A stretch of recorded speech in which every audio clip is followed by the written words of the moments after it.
네, 이달 들어 개인들이 순매수한 삼성전자 주식이 3조 원이 넘습니다. 외국인들 매도 행렬은 최근 18거래일 동안 연속으로 이어지는데 그 와중에도 꿋꿋하게 지켜내고 있는 건데 오늘 이 52주 신저가 국면을 좀 벗어내면서 앞으로의 흐름에 관심이 뜨겁습니다. 먼저 삼성전자 주가 지금 어떤 위치에 와 있는지 홍원표 기자가 먼저 분석해드리겠습니다. 네, 오늘 삼성전자는 67,300원의 거래를 마쳤습니다. 7만전자에도 미치지 못하는 주가 때문에 650만 동학개미들이 소가리를 하고 있습니다.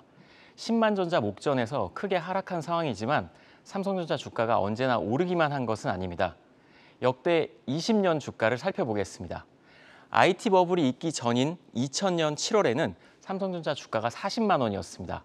액면 분할하기 전의 주가로 지금 가격으로는 8천 원 수준입니다. IT 버블이 사라지면서 주가가 12만 5천 원, 3분의 1 수준으로 붕괴됐습니다. 그리고 꾸준하게 우상향을 하다가 76만 원까지 올랐는데요. 그러다 2008년 금융위기가 터집니다. 주가가 하염없이 빠지면서 10월에는 40만 원 수준으로 돌아가게 됩니다. 8년 전 수준으로 돌아가게 되는 건데 그 이후에 다시 힘겹게 반등을 하고 있습니다. 그래서 스마트폰이 전 세계에 보급되고 갤럭시 시리즈가 2011년에 등장하면서 100만 원을 처음으로 돌파했습니다. 그리고 2013년에는 150만 원도 넘어섰습니다. 전 세계 스마트폰 시장을 삼성전자와 애플이 양분하면서 주가는 안정적으로 우상향을 했는데요. 2016년부터 반도체 호조가 이어지고 영업이익 50조를 돌파하면서 주가는 200만 원을 넘어 300만 원을 목전에 두게 됩니다. 그리고 2018년 5월 50대 1의 액면 분할을 하면서 가격이 5만 3천 원이 됐습니다.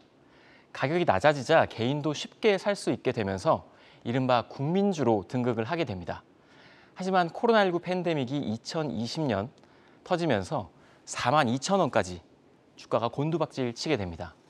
하지만 개인 투자자들은 과거의 실패를 반복하지 않겠다는 생각으로 이때부터 삼성전자를 집중적으로 담기 시작했습니다.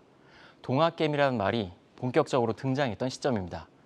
지난해 초에는 9만 6,800원을 터치를 했는데 10만 전자 고지를 목전에 두고 반도체 산업에 대한 불투명한 전망, 또 코로나19 팬데믹이 길어지면서 7만 전자가 깨지는 상황이 됐습니다. 과거 20년간의 삼성전자 굵직한 이벤트, 그리고 당시의 주가 흐름을 동시에 살펴봤는데요. 당장은 6만 전자가 좀 실망스럽지만 좀 더 긴 안목으로 지켜보는 건 어떨까요? 네, 이 호실적에도 길을 못 펴는 삼성전자 주가의 향방을 예상해 보겠습니다. 증권부 박찬희 기자 나와 있습니다. 박 기자, 삼성전자 주가를 짓누르는 악재들이 있다면서요? 어떤 게 꼽힙니까? 네, 이 내부 요인과 외부 요인 이렇게 두 가지로 나눠볼 수 있습니다. 네. 먼저 내부 악재부터 살펴보겠습니다. 첫 번째는 GOS 논란입니다. 삼성전자는 지난 2월에 발생한 이 GOS 논란으로 브랜드 이미지에 타격을 입었는데요.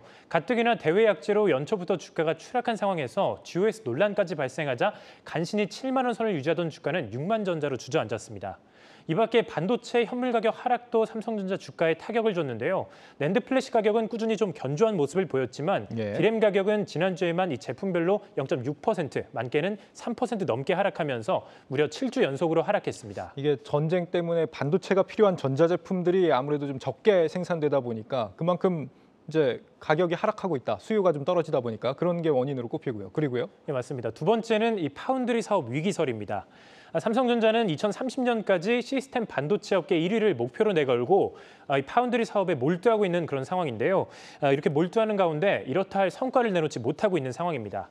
삼성전자의 파운드리 사업은 현재 공정 수율 확보와 이 파운드리 수요 과잉으로 인한 납기 지연 등의 과제를 안고 있는데요. 대만의 TSMC와 파운드리 기술 경쟁을 이어가고 있지만 4나노 공정 수율 문제로 발목이 잡힌 상황입니다. 마지막은 이재용 부회장 사법 리스크에 따른 기업 지배구조 개편 문제입니다. 이재용 부회장은 아직 국정농단 사건에 대한 형기가 남아 있습니다. 지난해 8월 가석방된 이 부회장은 해외 출장 제한 등으로 그동안 행동에 제약이 많았는데요.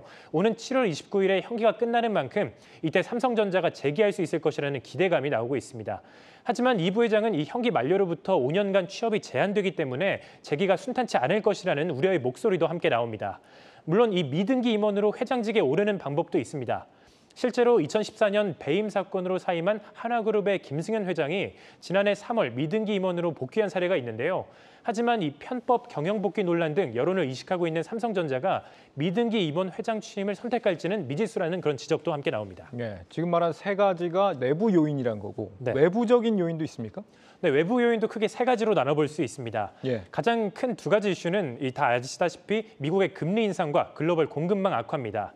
이 두 가지 이슈로 인해서 신흥국에서 투자 자금이 빠져나가고 있습니다. 예. 이에 따라 올해 삼성전자의 외국인 지분도 51%까지 내려온 상황인데요. 이는 지난 3년간 평균치 54%에 비해서 현저히 줄어든 수치입니다. 여기에 반도체 자국 우선주의도 문제가 되고 있습니다. 전 세계적으로 반도체 공급난 문제가 심각해지자 미국과 유럽 등 이 현지에서 반도체 자국 우선주의가 확산하고 있는데요. 관련해서 전문가 이야기 먼저 듣고 오겠습니다. 인텔의 CEO인 팻 겔싱어가 미국 상원에 출석해서 90년대와 2020년대 반도체 제조 시설의 대부분이 주 지역에서 지금 아시아로 옮겨갔기 때문에 이걸 다시 가져와야 된다. 미국이나 유럽이 지금 반도체 제조를 다시 찾아오려고 하는 그런 움직임들이 있기 때문에 미국의 제조 시설을 갖추고 있는 삼성전자 같은 경우에도 미국의 직접적인 일종의 압력에 의해서 텍사스에 공장을 확장하겠다고 발표를 했고. 네, 악재 요인들 좀 상당히 많은 상황인 것 같은데 파운드리 사업 같은 경우는 지금 TSMC와 비교해서 지금 어떤 상황입니까, 정확히?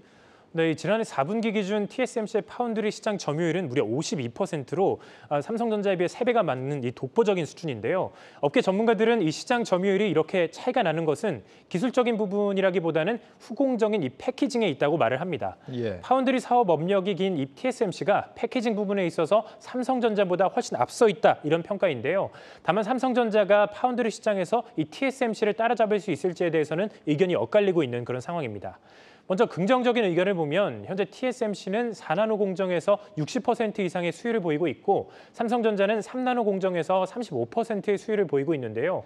하반기 들어서 삼성전자가 3나노 공정의 수율을 더 끌어올린다면 TSMC로부터 충분히 시장 점유율을 어느 정도 뺏어올 수 있다라는 주장입니다. 반면 부정적인 의견은 삼성전자가 3나노 공정을 활용해 확보한 이 설계 자산수가 TSMC의 3분의 1 수준이라는 점을 꼽고 있습니다. 이 설계 자산은 새로운 기술을 활용해 개발한 칩 구조 및 이 설계 방식을 말하는데요. 설계 자산이 부족할 경우 칩 개발의 효율성과 신뢰성이 떨어지기 때문입니다. 그렇군요. 앞서 이제 홍원표 기자가 최근 20년간 삼성전자 주가 흐름을 좀 짚어봤는데 네. 이 삼성전자가 과거에도 위기 때마다 그래도 잘 극복을 해왔다면서요. 맞습니다. 이 과거 삼성전자는 80년대 반도체 사업, 90년대 이 휴대폰 사업, 그리고 2000년대 들어서 스마트폰 사업에 뛰어들었습니다. 당시에도 이 기술력 확보 등 신사업에 대한 적응에 상당한 시간을 쏟은 삼성전자였는데요. 하지만 90년대와 2000년대에 이 신사업 확장하던 도중에 IMF와 닷컴 버블이 터지면서 주가가 고꾸라졌습니다. 하지만 결국 이 반도체 업계 1위에 올라섰고 스마트폰 판매량도 세계 1위를 기록하는 등 위기를 잘 극복해내는 그런 모습을 보였는데요.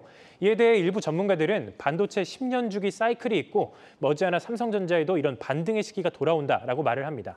관련해서 전문가 인터뷰 들어보겠습니다. 이 반도체 사업이 흥미로운 게 10년 위기와 10년 기회가 항상 함께 왔거든요. 또 2010년 전후해 가지고 아이폰 3가 나왔고 스마트폰 혁명이 만들어졌고 또 삼성이 거기서 안착하면서 2013년도 스마트폰 시장을 성공화시키는 그런 흐름을 보여줬어요. 다음은 뭐냐 이거죠. 저는 여기서 자율주행이 키워드가 될 거라고 봐요. 삼성이 하만을 인수한 이유가 무엇일까? 자동차용 반도체 설계업체이기도 하거든요. 자율주행 시대에서 뭔가를 이뤄내기 위한 전략이었다. 삼성이 파운드리 시장에다가 왜 승부를 걸려고 할까요? 이 다가오는 자율주행 시대에는 자동차가 반도체의 수요처로 확대될 가능성을 열어두고서 투자하는 것이다라고 보고 있습니다. 네, 이 대표는 자율주행과 함께 이 메타버스 시대가 도래할 것이다라고 예상을 하는데요. 2026년이 자율주행과 메타버스 사업의 정점기로 보고 삼성전자 주가는 이를 조금 선반영해서 2024년부터쯤이면 좀 강하게 오를 것이다라고 전망을 했습니다. 다만 일각에서는 삼성전자가 지금 처한 상황을 타개하기 위해서는 보다 적극적으로 나서야 한다라고 의견을 피력하기도 합니다. 적극적으로 나서야 할 것 같긴 한데 적극적으로 어떻게 나서야 된다는 겁니까? 먼저 문제점으로 지적받고 있는 이 파운드리 수율 개선에 적극적으로 나서야 하는데요. 관련해서 인터뷰 먼저 살펴보겠습니다. 3나노 공정에서는 이제 TSMC도 마찬가지고 삼성전자도 마찬가지고 두 기업 모두 수율이 안 나오는 건 마찬가지예요. 근데 이게 수율이라는 것 자체가 굉장히 고난이도의 기술이 필요한 작업은 아니거든요. 정말 수많은 이제 테스트를 통해서 수율을 점차 올려가는 과정이 필요한데 아직까지 TSMC도 거기에 도달하지 못했다라는 부분이고 이 부분은 삼성전자도 이제 새로운 사장이 들어오면서부터 좀 더 많이 노력을 할 수 있는 그런 부분이 좀 됐습니다. 네, 여기까지 듣도록 하고 오늘 제목과 해시태그 한번 정리해 볼까요? 네, 이 500만 동학개미가 6만 전자의 반등을 좀 애타게 기다리고 있는 상황인데요.